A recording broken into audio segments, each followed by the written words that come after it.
जो मोदी जी पूरे कैंपेन में जिनकी मुखालफत करते आए कि ये नहीं होगा, ये नहीं होगा, चंद्रबाबू नायडू एग्जैक्टली वही सब वादे करके चुनाव जीते। पूरी की पूरी भारतीय जनता पार्टी, पूरी आरएसएस, पूरे संघ परिवार में आज ये दम है कि वो चंद्रबाबू नायडू के खिलाफ एक लफ्ज़ तो क्या, एक हर्फ भी बोल सके। तो एनडीए के पर्दे में बीजेपी अपनी शिकस्त छुपाने की कोशिश कर रही है। बीजेपी से भी ज़्यादा खुद मोदी जी की शिकस्त है। तो जब आप सारा कुछ क्रेडिट अपने ऊपर लेके पार्टी को पीछे करके चलेंगे और वो शिकस्त हो गई, तो अखलाकी तौर पर तो ये माना जाना चाहिए कि ये उनकी शिकस्त है। तस्लीम रहमानी साहब, तीसरी बार जो है एनडीए की सरकार बनने जा रही है। अभी तक तो कहा जा रहा था मोदी सरकार, और लेकिन अब जो है बीजेपी वाले भी कह रहे हैं कि एनडीए की सरकार है। सबसे पहले तो जो ये नतीजे आए हैं और जो रवैया है देख रहे हैं, अब आप क्या कहना चाहेंगे इस पे, ये बताइए। बहुत शुक्रिया आपके तशरीफ़ लाने का। तो ये बात तो वाज़ेह है कि बीजेपी हार गई, तो बीजेपी की शिकस्त हो गई। इसका एतराफ़ आम तौर पर बीजेपी के लोग नहीं कर रहे और खाल बचाने के लिए एनडीए का नाम ले रहे हैं। तो एनडीए के पर्दे में बीजेपी अपनी शिकस्त छुपाने की कोशिश कर रही है, और ये शिकस्त अगर गौर से देखें तो बीजेपी से भी ज़्यादा खुद मोदी जी की शिकस्त है। क्योंकि इलेक्शन कैंपेन के दौरान वो ये कहते रहे कि वो किसी माँ बाप से पैदा नहीं है बल्कि किसी अवतार से पैदा हैं, बायोलॉजिकली बॉर्न नहीं है। वो ये कहते रहे कि वो भगवान हैं, वो कहते रहे कि वो भगवान का अवतार हैं। वो ये कहते रहे कि मैं अकेला ही सब पे भारी हूँ। उन्होंने पार्लियामेंट के अंदर भी खड़े होकर कहा कि मेरे सिवा कोई नहीं है। तो वो खुदा भी हैं होने का दावा है, भगवान होने का दावा, अवतार होने का दावा, विश्व गुरु होने का दावा, सियासी तौर पर अकेले ताकतवर होने का दावा। उसमें बीजेपी तो कहीं खो गई थी। मोदी के कद के नीचे बीजेपी कहीं खो गई थी और नतीजे में बीजेपी हार गई। तो जब आप सारा कुछ क्रेडिट अपने ऊपर लेके पार्टी को पीछे करके चलेंगे और वो शिकस्त हो गई, तो अखलाकी तौर पर तो ये माना जाना चाहिए कि ये उनकी शिकस्त है। तो ये पार्टी की शिकस्त से ज़्यादा नरेंद्र मोदी की अपनी शिकस्त है, और ये एक गैर जमहूरी अंदाज़ है और नाशाइस्ता अंदाज़ है कि आप इतनी बड़ी शिकस्त और इतनी वाज़ेह शिकस्त के बाद भी ये कहें कि वज़ीर आज़म तो मैं ही रहूँगा, अब एनडीए के साथ रहूँगा। भी जो कल उन्होंने तकरीर की एनडीए की मीटिंग में, उसमें तो उन्होंने बीजेपी का नाम ही नहीं लिया। मोरओवर उन्होंने कल की मीटिंग में किसी ने सुना जय श्री राम का नारा? वरना तो इतनी 1-1.5 घंटे की मीटिंग में तो लोग जय श्री राम चिल्लाते चिल्लाते हलक सूख जाते थे लोगों के। लेकिन कल एक मरतबा किसी के मुंह से जय श्री राम नहीं निकला। वो जय जगन्नाथ तो बोले, जय श्री राम नहीं बोले। तो इससे जाहिर हो रहा है कि उन्हें भी एहसास है कि वो किस कदर फाश उनको शिकस्त हुई है। लेकिन बेगैरती तेरा आसरा, अब देखें कितने दिन वो इसको कंटिन्यू कर पाते हैं। लेकिन अब जैसे जय श्री राम की बात करी आपने, अयोध्या से हार के बाद में जो है काफ़ी फजीहत हो रही है। लोग कह रहे हैं कि जो राम को लाए थे, राम ने उनको वापस भेज दिया। देखिए, क्या वजह मान रहे हैं? इन्होंने रामचंद्र जी के को एक सीढ़ी बनाकर, सियासी सीढ़ी बनाकर उन्हें इस्तेमाल किया। उनके नाम को, उनके कद को, उनकी गरिमा को इस्तेमाल किया। और ये बात तो एक ज़माने से बहुत लोग कहते चले आए हैं, हम भी कहते आए हैं कि राम आस्था का विषय नहीं है, सियासी इक़्तिदार छीनने का विषय है। तो ये जो इंसल्ट भगवान राम ने, मर्यादा पुरुषोत्तम रामचंद्र जी की बीजेपी के लोगों ने की है, इसका जवाब तो सनातनी हिंदुओं को लेना चाहिए बीजेपी के लोगों से। और अब जब वो खुद ही को भगवान कहने लगे हैं, तो इस शिकस्त के बाद उन्होंने एक बार फिर रामचंद्र जी को वनवास दे दिया। और अब जो है जो उनको पुरी के जगन्नाथ को, चूँकि उड़ीसा में सरकार बनी है तो पुरी के जगन्नाथ जी को आगे कर दिया। तो अब कृष्ण जी भी दिखाई नहीं दे रहे, रामचंद्र जी भी दिखाई नहीं दे रहे, शिव जी भी नहीं दिखाई दे रहे, अब जगन्नाथ जी दिखाई दे रहे हैं। तो ये खुदगर्जी की सियासत है और इस मुल्क के उमूमी मिजाज के ख़िलाफ़ एक सियासत है, और इसका इजहार आवाम ने अपने वोट के ज़रिए किया है, लेकिन अवामी मैंडेट का इनकार नरेंद्र मोदी कर रहे हैं, इसका भी उनको जवाब किसी ने बहुत जल्दी देना पड़ेगा। पिछले 10 सालों से लगातार मुसलमानों के साथ जिस तरीके से मुल्क में हालात रहे, तो क्या लग रहा है कि अब इस बार प्रधानमंत्री बनने के बाद, इस बार सरकार बनने के बाद कुछ हालातों में सुधार होगा या वही रवैया? देखिए, कल की तकरीर में उन्होंने एनडीए के सामने ये यूनिफॉर्म सिविल कोड का नाम नहीं लिया। पूरी तकरीर 1.25 घंटे बोलते गए हस्बे आदत, कहीं यूनिफॉर्म सिविल कोड का जिक्र नहीं है, कहीं पर उन्होंने कृष्ण मंदिर, राम मंदिर, रामचंद्र जी का तो नाम ही नहीं लिया जैसा मैंने कहा, कहीं पर उन्होंने वन इलेक्शन और वन नेशन की बात नहीं कही। और वो जितनी बातें कहा करते थे, वो मुसलमानों के बारे में इतने उन्होंने बातें की थी कि मंगलसूत्र छीन के वहाँ दे देंगे और क्या क्या जो कुछ भी फजूल बातें उन्होंने की थी, उन पर कोई उन्होंने तबादला ख्याल नहीं किया। चंद्रबाबू नायडू बिल्कुल उनके बराबर में बैठे हुए थे, उन्होंने भी बड़ी अच्छी तकरीर की, लेकिन उन्होंने चंद्रबाबू नायडू ने वहाँ पर कहा आंध्र प्रदेश में कि हम मुसलमानों को 4% रिजर्वेशन देंगे, और इलेक्शन जीतने के बाद एनडीए के सपोर्ट का ऐलान करने के बाद भी उन्होंने कहा कि 4% रिजर्वेशन भी देंगे। वो वहाँ पर जो है वो बेरोज़गार मुसलमानों को जो है माहाना रकम भी देंगे। उन्होंने कहा हम मस्जिदों में और मौज़िनों को भी माहाना मुशाहरा देंगे। तो इतनी सारी चीज़ें मुसलमानों के लिए उन्होंने वहाँ पर अनाउंस की हैं, जो मोदी जी पूरे कैंपेन में जिनकी मुखालफत करते आए कि ये नहीं होगा, ये नहीं होगा, चंद्रबाबू नायडू एग्जैक्टली वही सब वादे करके चुनाव जीते। और चुनाव जीतने के बाद और मोदी जी को समर्थन का ऐलान करने के बाद उन्होंने फिर से ऐलान किया है कि हम यही करेंगे। कोई शर्म, कोई गैरत है?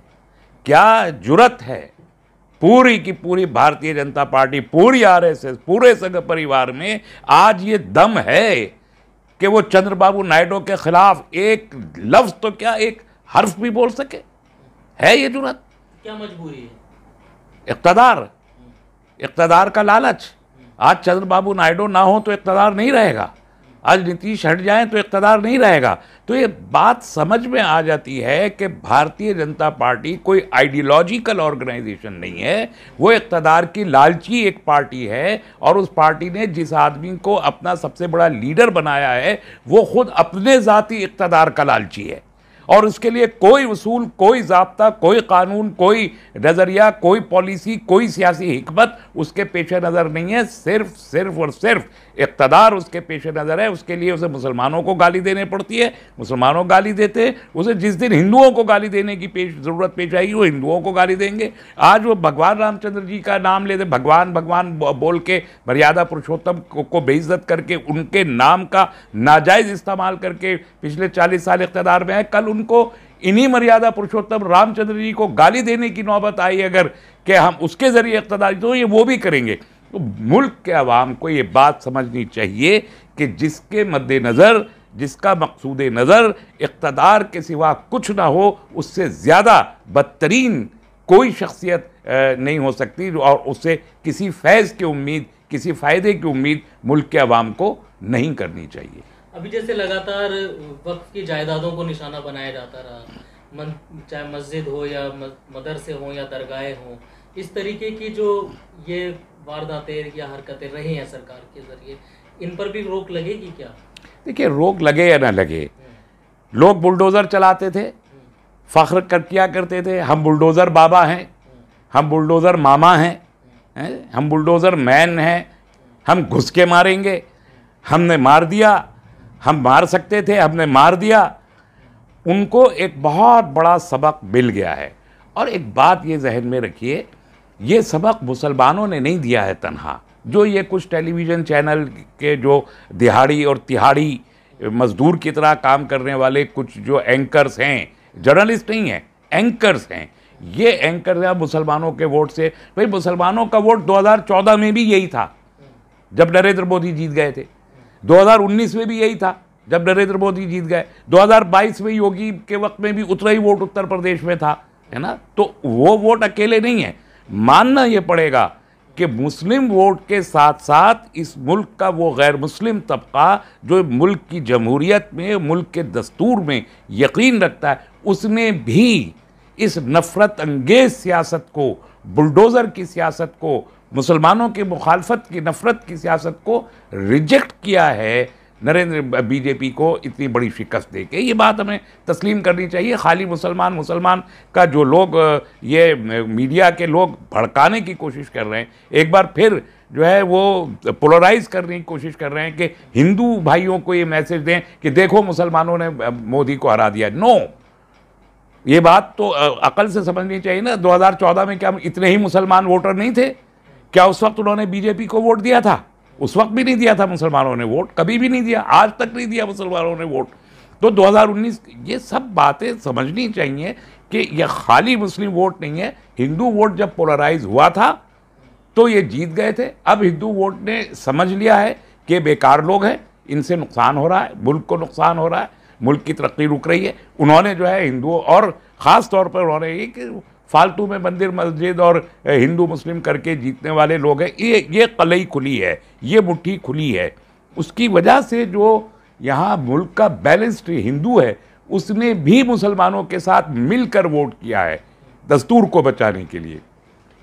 इस हकीकत को भी समझना चाहिए। मुझे नहीं लगता कि ये अपनी हरकतों से तो बाज आएंगे नहीं, कुछ ना कुछ तो हरकतें अपनी करते रहेंगे। जहाँ जहाँ इनकी सरकारें हैं वहाँ ये बातें करते रहेंगे, लेकिन इनको कहीं ना कहीं मजबूर होके भी चलता रहना पड़ेगा। मुझे लगता है कि 1996 में जो वाजपेयी की पहली सरकार बनी थी और फिर 1999 में वो रिपीट हुई थी, वो बैलेंस किस्म की एक सरकार थी और गठबंधन की मजबूरियों के साथ चली थी। नरेंद्र मोदी को मजबूर होना पड़ेगा कि वो उसी तरह से सरकार चलाएं, और अगर उन्होंने उस तरह सरकार नहीं चलाई, 2019 वाले ट्रम्प की तरह से सरकार चलाई, तो फिर वो सरकार को बचा नहीं पाएंगे। वो जो कहा जा रहा है कि साहब अमित शाह हैं वो तोड़ देंगे, भारतीय जनता पार्टी जो के साथ मिलके वो कांग्रेस को तोड़ देंगे, वो समाजवादी को तोड़ देंगे। भाई 32 मेंबरान पार्लियामेंट को तोड़ना आसान काम नहीं है। वो दूसरों को तोड़ेंगे, उससे पहले वो ज़रा ये खुद देखें कि कहीं भारतीय जनता पार्टी ना टूट जाए। अभी तो बीजेपी टूटने की कगार पे मौजूद है। अभी तो तेल देखिए, तेल की धार देखिए, आगे आगे देखिए होता है क्या। मैंने कल योगी जी को जितनी बेचारगी उनके चेहरे पे देखी है कल एनडीए की मीटिंग में, वो आंखों से आंसू नहीं निकल रहे थे, आंखों से आंसू नहीं निकल रहे थे। इतनी मायूसी थी जब पीठ थपथपाई वजीर आजम ने, नरेंद्र मोदी ने कि पीठ थपथपाई योगी की, तो ऐसा लग रहा था कि बेटा अब देखेंगे तुझे, ये अंदाज लग रहा था। और उनका वो अंदाज था जैसे वो पार्लियामेंट में खड़े होके एक बार भबक के रोए थे 2007 में गालिबन कि मुझे मारा है, वहाँ पे खड़े होके मेरी ही कॉन्स्टिट्यूंसी में मुझे पीटा गया है, ये बोल रहे थे पार्लियामेंट में। बिल्कुल उसी अंदाज से उनका चेहरा रुहासा हुआ था कल। तो अब देखिए आगे आगे क्या होता है। आखिरी सवाल रहमानी साहब, अब जैसे विपक्ष है जो ये इंडिया अलायंस है, इनको किस तरीके से अपना रवैया रखना चाहिए पार्टी के लिए जो है? देखिए, इस मुल्क का जो दस्तूर है उसमें जो फ़िरक़ावाराना हम आहंगी है, उसका जो सेकुलर क्रीडेंशियल्स है, ये मुल्क उसके मुताबिक ही चल सकता है, इकट्ठा रह के, यकजहती के साथ और अमन के साथ, और तरक्की की राहें जो है वो हासिल कर सकता है। लेकिन अगर आप किसी एक तबके के ख़िलाफ़ नफ़रत फैलाएंगे और दूसरे को बिला देंगे उसे भी कुछ नहीं, उसको भी जुमले ही थमाएंगे, तो एक को जुमला थमाए और एक को नफ़रत का हथियार थमाए, ऐसे ये मुल्क नहीं चल सकता। अगर ईमानदार हैं, मुहिब्बे वतन हैं, ख़ुद को नेशनलिस्ट समझते हैं, तो फिर वो नेशन फर्स्ट की जो वो बात कर रहे हैं वो खाली एक चुनावी जुमला नहीं होना चाहिए। नेशन फर्स्ट चुनावी जुमला नहीं है, एक वादा महज नहीं है, इस मुल्क की तकदीर से जुड़ा हुआ जुमला है नेशन फर्स्ट। तो वो नेशन को सामने रखें, और नेशन में जितने लोग भी आते हैं, चाहे जिस मज़हब, ज़ात, बिरादरी, तबके, ख़ित्ते, रीजन, ज़बान के बोलने वाले हो, उन सब के हुकूक़ का वो एहतराम करके वो हुकूक़ देते हुए चलेंगे तो चल पाएंगे, नहीं चल पाएंगे तो गिर जाएंगे। ये बिल्कुल तय है।